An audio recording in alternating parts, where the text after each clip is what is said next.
Sastay, Satsabai.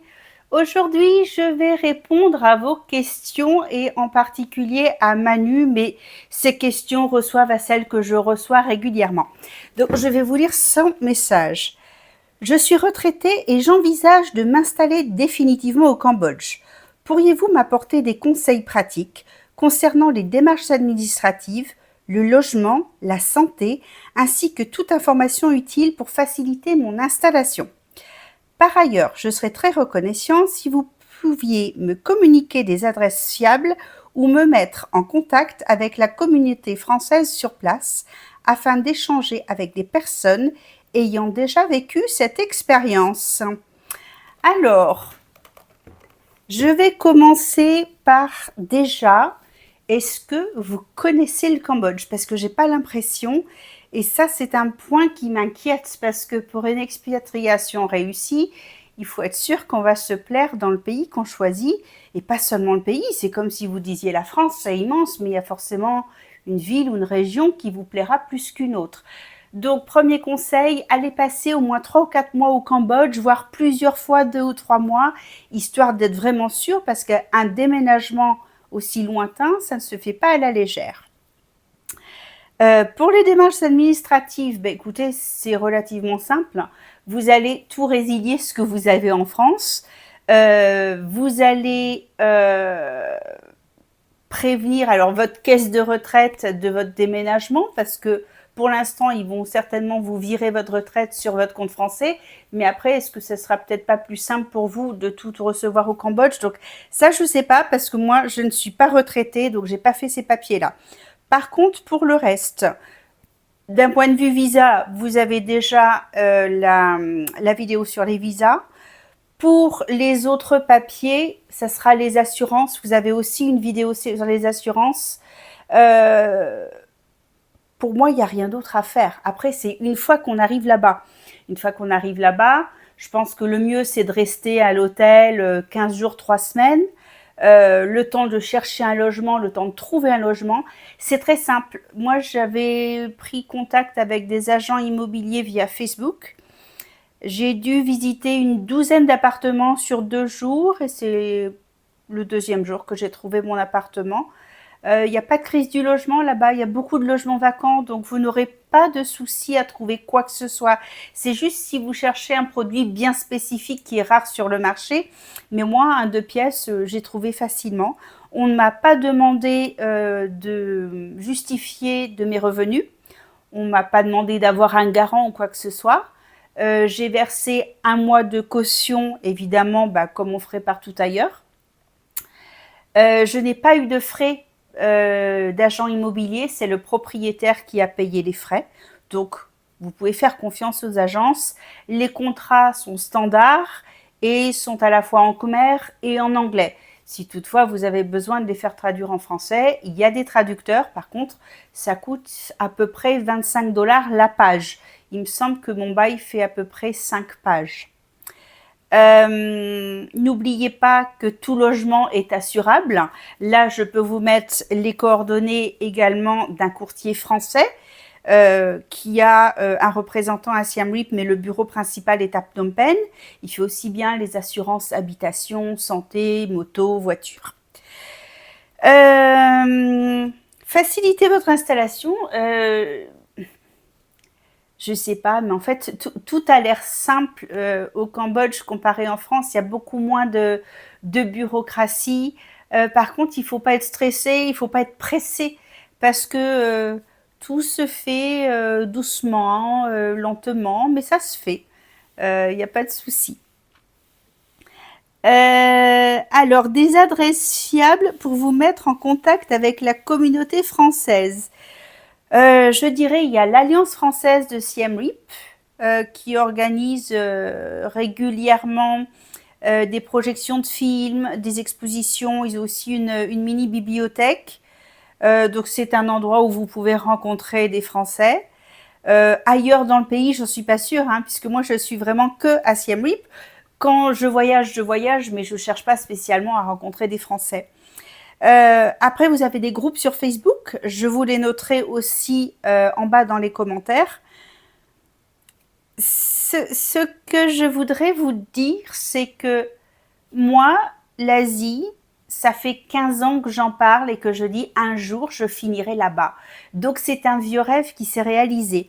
Je me suis pas réveillée un jour en disant tiens demain je vais aller habiter au Cambodge. Loin de là. Quelles sont vos raisons pour quitter la France? Est-ce que c'est un ras-le-bol général et vous décidez de fuir? Dans ce cas-là, c'est peut-être pas la bonne chose. Je comprends votre détresse, mais c'est peut-être pas la bonne chose. Ou est-ce que c'est vraiment l'amour pour l'Asie qui fait que c'est pour ça que je vous dis, il faut vraiment passer du temps dans un pays avant de décider de partir y habiter. Mon deuxième point serait pourquoi est-ce que vous cherchez à être en contact avec la communauté française? Est-ce que c'est parce que vous ne parlez pas anglais?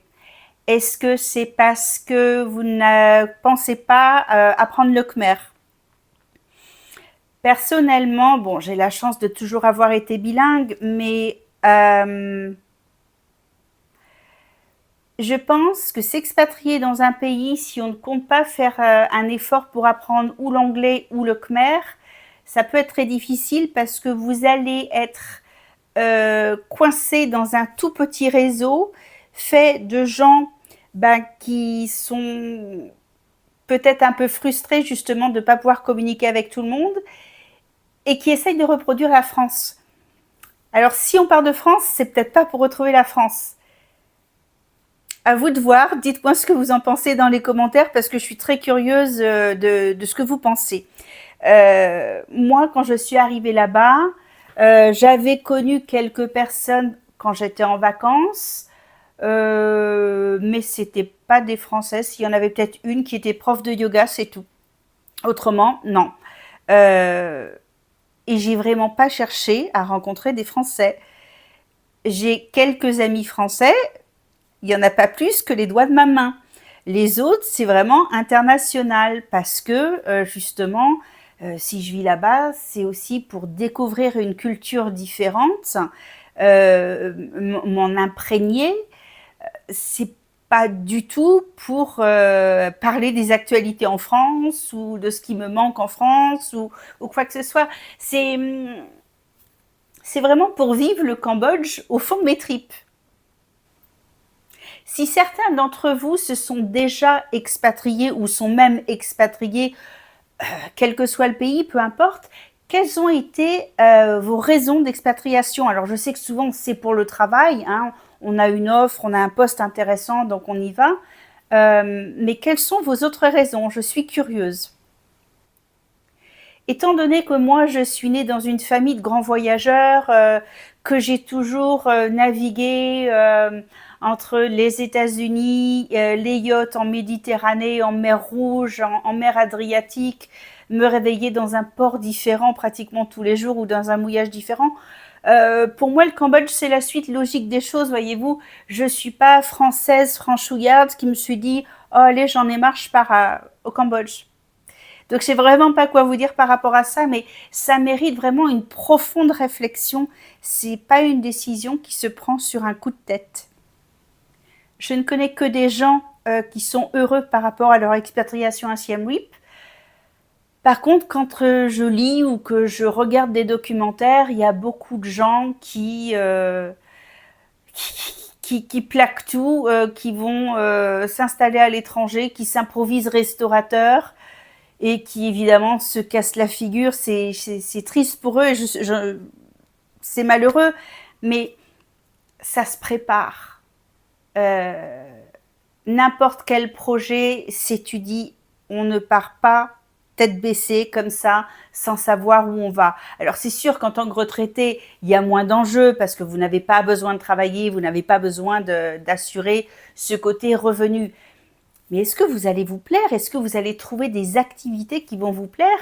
Est-ce que le système de santé qui est loin d'être bon va vous convenir? Parce qu'en vieillissant, même si on est en bonne santé, il y a forcément un moment donné où on a besoin de soins médicaux. Il ne faut pas négliger non plus le climat. C'est un climat quand même très chaud toute l'année. On a saison sèche qui dure à peu près de novembre à avril, où il peut faire jusqu'à 40 degrés facilement, et saison humide qui peut aller de avril-mai jusqu'à fin octobre. Et là, c'est vraiment un taux d'humidité à 90%. Donc, est-ce que vous allez supporter ça aussi? La plupart des appartements ont la climatisation, ont des ventilateurs, beaucoup de restaurants sont équipés aussi. Par contre, est-ce que vous avez envie de vivre enfermé si vous ne supportez pas la chaleur? J'espère avoir répondu à vos attentes. Mettez-moi des commentaires par rapport justement à ce que vous attendez d'un pays d'expatriation pour qu'on voit un petit peu, selon les uns les autres, si nous avons beaucoup de points communs. Bon, je vous mets toutes ces petites adresses dans les commentaires. Je vous souhaite une excellente semaine et je vous dis à dimanche prochain les amis. Bye bye.